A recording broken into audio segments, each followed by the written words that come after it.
जय हिंद। मैं हिमाचल प्रदेश भूतपूर्व सैनिक कल्याण व विकास समिति का प्रदेश अध्यक्ष वेटरन कैप्टन बालराम शर्मा। आज मैं लाइव इसलिए रूबरू हुआ हूँ कि हमारे देश के सैनिकों के जो संगठन हैं वो अलग अलग तरीके से काम कर रहे हैं, परंतु मैं सभी देश के वेटरन सैनिकों से अपील करना चाहता हूँ, जितने भी संगठन हैं, चाहे वो लीग में हो या कोई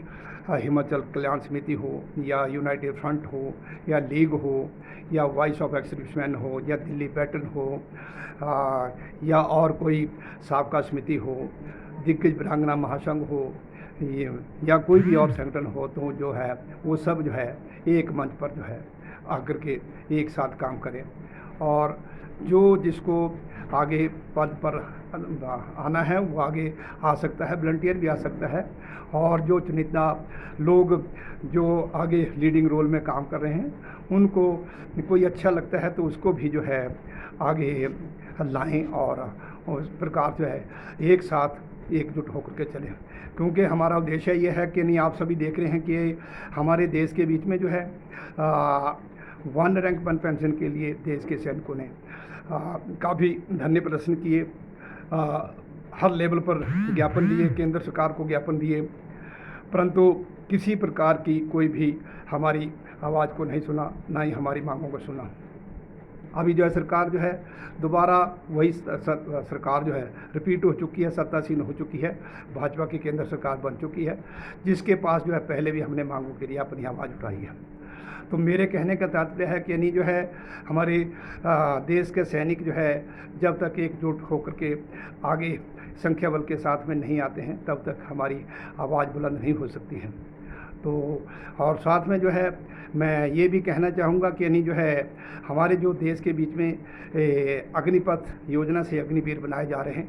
इससे देश की रक्षा सुरक्षा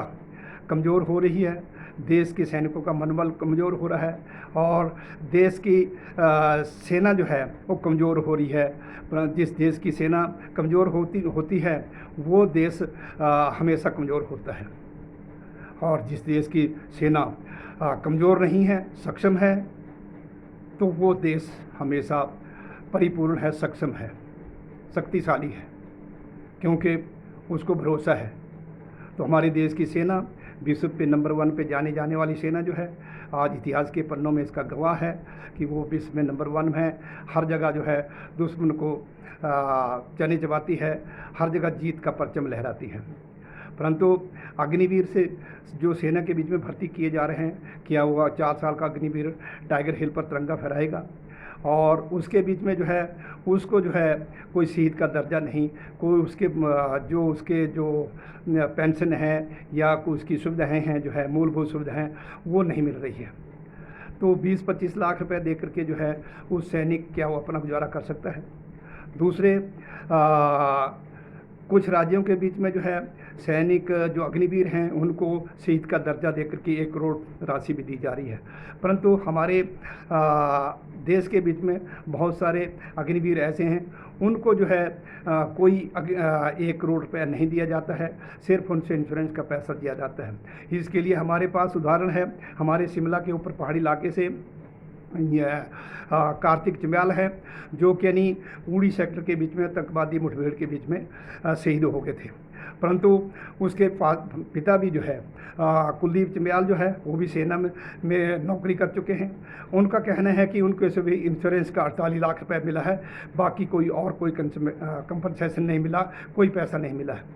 तो ये हमें समझ में नहीं आ रही है कि ये ऐसा क्यों हो रहा है। और दूसरे अग्निवीर के लिए इस प्रकार से केंद्र सरकार जो है हमारे माननीय रक्षा मंत्री राजनाथ सिंह ने संसद भवन में घोषणा की कि हम सैनिक को जो है अग्निवीर सैनिक को जो है 1 करोड़ रुपये राशि देते हैं, परंतु अभी हमारे धरातल पर सामने देखने को मिल रहा है कि यानी कार्तिक चम्याल जो है जो उड़ी सेक्टर में शहीद हुआ था आतंकी मुठभेड़ के बीच में, उसको जो है कोई कंपनसेशन नहीं मिला, सिर्फ उसको इंश्योरेंस का पैसा 48 लाख मिला है, जो कि उसके पिता खुद इस बात को बता रहे हैं।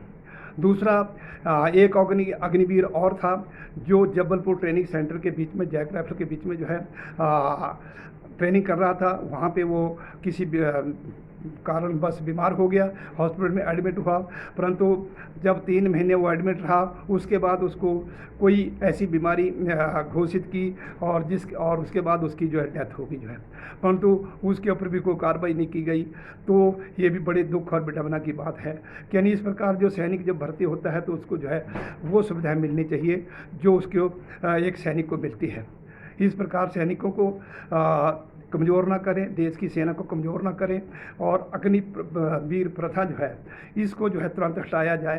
क्योंकि 4 साल का अग्निवीर जो है देश की रक्षा सुरक्षा नहीं कर सकता है, ढाल बनकर खड़ा नहीं हो सकता है। और टाइगर हिल जैसे पहाड़ी दुर्गम बर्फीले इलाके के बीच में तिरंगा नहीं फहरा सकता है। आपने देखा कारगिल विजय दिवस जो है जो 1999 के बीच में हुआ था, तो उसके बीच में जो है हमारी सेना के 527 जवान जो है शहीद हुए थे, जिसमें हमारे हिमाचल के जो है 52 जवान शहीद हुए थे। तो 4 जुलाई को हमारे टाइगर हिल पर जो है तिरंगा फहराया था। तो ये भारतीय सेना का एक इतिहास है कि यानी जब से भारतीय सेना लड़ाई लड़ती है तो वो दुश्मनों को चने चबाती है। पाकिस्तान को पहले भी 1971 के बीच में 2 टुकड़े करके जो है पूर्वी पाकिस्तान जो बांग्लादेश के नाम से जाना जाता है बनाया गया था और पाकिस्तान के 93,000 बंदी बनाए गए थे और लाखों एकड़ ज़मीन जो है हथिया ली गई थी, कब्जा कर लिया था। परंतु मौजूदा सरकार, उस टाइम की सत्तासीन सरकार ने जो है बिना शर्त के जो है वो जो कैदी थे सैनिक जो है उनको भी रिहा कर दिया और जो ज़मीन कब्जा की थी उसको भी जो है वापस दे दिया था। तो हमारे देश के बीच में राजनीतिक षड्यंत्र होता है जिसके कारण जो है हमारी सेना जो है पिस कर रह जाती है। तो अभी हाल ही में देखा आपने जो है अब ये आतंकी हमला हुआ, हमारे 5 जवान शहीद हुए जो है। तो इस प्रकार जो है हमारा सेना जो के जवान जो है हमेशा देश के लिए अपना ऋण चुकाता है, सर्वोच्च बलिदान देता है, परंतु अपने देश के लिए किसी प्रकार की कोई ठेस नहीं आने देता, किसी प्रकार की कोई कमी नहीं आने देता, जानने माली नुकसान के लिए को बचाने के लिए और तिरंगे की आन बान शान के लिए जो है वो अपना सर्वोच्च बलिदान देता है, शहीद हो जाता है। तो हमारा कहने का तात्पर्य है कि यानी हमारी विनम्र अपील है केंद्र सरकार से, माननीय प्रधानमंत्री जी, माननीय रक्षा मंत्री जी राजनाथ सिंह जी, आप सबसे निवेदन है कि यानी जो है अग्निवीर प्रथा को हटाया जाए और जो अग्निवीर बनाए जा रहे हैं उनको, जो पहले बने हुए हैं उनको जो है वो जो सुविधाएं दी जाए, जो 1 करोड़ की राशि आपने घोषणा करके संसद भवन के बीच में बता रहे हैं उसको दिया जाए और जिनके ऊपर जो कार्रवाई नहीं हुई है, सभी कागजों के बीच में दफन हो गए हैं, तो उनका कागजों की कार्रवाई करके छानबीन करके जो है उनको जो है वो कंपनसेशन मिलना चाहिए, उनको वो सुविधाएं मिलनी चाहिए। तो मेरे कहने का तात्पर्य यही है कि यानी सैनिक भाइयों